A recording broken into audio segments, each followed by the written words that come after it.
আমি বাথরুম সিঙ্গারের কাতারেও পড়ি না, আমার গানের গলা এতটাই বাজে। ব্যক্তি আয়শার কথা যদি বলি, আমি করছি গেছি পড়ছি খাইছি এভাবে কথা বলতে পছন্দ করি না। আমি সবসময় আসলে খুব পশ স্টাইলে কথা বলতে ভীষণ ভালোবাসি। যেটা কঠিন, যেটা দুষ্প্রাপ্য, যেটা নিষিদ্ধ, সেটার প্রতি আমাদের আকর্ষণ অনেক। আমি বাথরুম সিঙ্গারের কাতারেও পড়ি না, আমার গানের গলা এতটাই বাজে। ডায়নাই আল্লাহ ডায়নাই, দ্যাটস ওকে। মাঝে মাঝে একটু মন খারাপ হয় যারা খুব ভালো গান গাইতে জানেন বা যাদের গানের গলা সুন্দর, তারা যখন ডায়লগ ডেলিভারি দেন, স্পেশালি দুটো ক্যাটাগরি মানুষের প্রতি তখন ভীষণ পরিমাণে ঈর্ষান্বিত হয়ে যাই আমি। যারা গান গাইতে পারেন, যারা কবিতা আবৃত্তি করতে পারেন, সেজন্যই বোধহয় আমার ডায়লগ ডেলিভারি মাঝে মাঝে খুব আনন্যাচারাল লাগে দর্শকদের কাছে। অভিনেত্রী আয়েশা খান এটা জানি না, ব্যক্তি আয়েশা খান দারুণ উপভোগ করে। এখন যেভাবে যত এনার্জি নিয়ে অভিনয় করছি, সেটা একটা সময় যে হয়তো বা করতে পারবো না নানা কারণে, কিন্তু উপস্থাপনাটা আসলে করা যাবে। সেখানে ফেসটা তো ফ্যাক্টর না, আউটার অ্যাপিয়ারেন্স, মানে আমার চামড়া কুচকে যাবে একটা সময়, এই অ্যাপিয়ারেন্সটা এতটা ইম্পর্টেন্ট না। আমি কি বলছি, আমার চিন্তা কি, আমার দর্শন কি, সেটা important.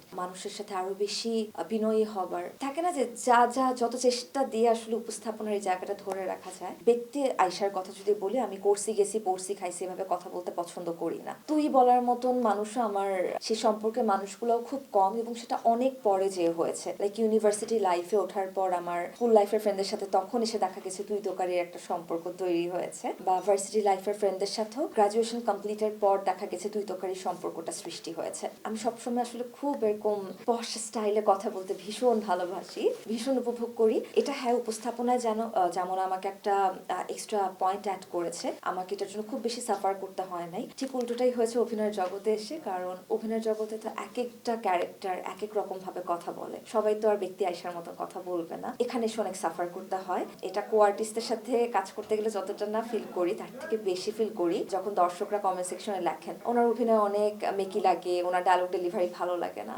I understand, I appreciate যে তারা এতটুকু বুঝতে পারছেন। আমাকেও এটা কোনো না কোনো ভাবে ওভারকাম করতে আসলে হেল্প করছে এই কমেন্টস গুলোর মধ্য দিয়ে। কিন্তু একটু খারাপ লাগাও কাজ করে যে আমি তো এত চেষ্টা করছি, এভাবে আসলে একজন অভিনয় শিল্পী হয়ে উঠতে পারেন।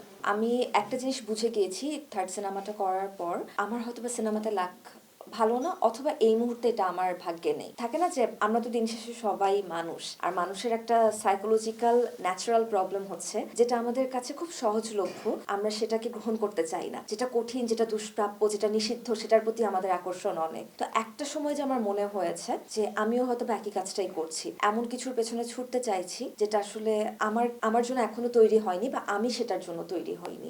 ওই জিনিসগুলোকে আমি ওভারলুক করছি। তো এই রিয়েলাইজেশনটা আসার পর মনে হয়েছে যে আচ্ছা, সিনেমা বাদ দেই আপাতত, আগে নাটকটা ভালো করি। আর এক্ষেত্রে আমি বলবো আমার সিনিয়র কলিগরাও একটা বড় ভূমিকা পালন করেছেন আমার এই চিন্তার পরিবর্তনটা আনার পেছনে। এই মুহূর্তে যারা সিনেমা করেছেন, মানে আমি যদি গত বছর পর্যন্ত বলি, এবং তাদের কিন্তু এই যে 10-12 বছরের এক্সপেরিয়েন্স, অভিনয়ের এক্সপেরিয়েন্স, এক একটা টিম, এক একটা গল্প, এক একটা চরিত্রের সাথে কাজ করার যে অভিজ্ঞতা অর্জন হয়েছে, এটা কিন্তু এখন বড় পর্দায় দেখা যাচ্ছে।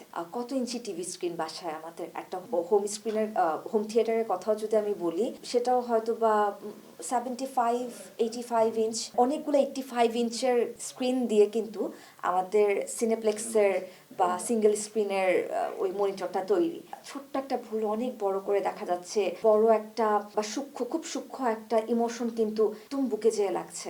আমার কাছে মনে হয়েছে এই পর্যায়ে এসে ওই ছোট স্ক্রিনে আমি আমার এত এত ভুল দেখতে পাচ্ছি, বড় স্ক্রিনে শখানেক ভুলকে হাজার খানেক একসেপ্ট করার ক্ষমতাটা এখন আমার তৈরি হয়নি, এবং আমি চাইও না যে হাজার খানেক ভুল আমি করে বসি। কামব্যাকটা হোক দারুণ ভাবে, রাজকীয় প্রত্যাবর্তন সবসময় আমার ভালো লাগে, সেটাই আসলে চাই।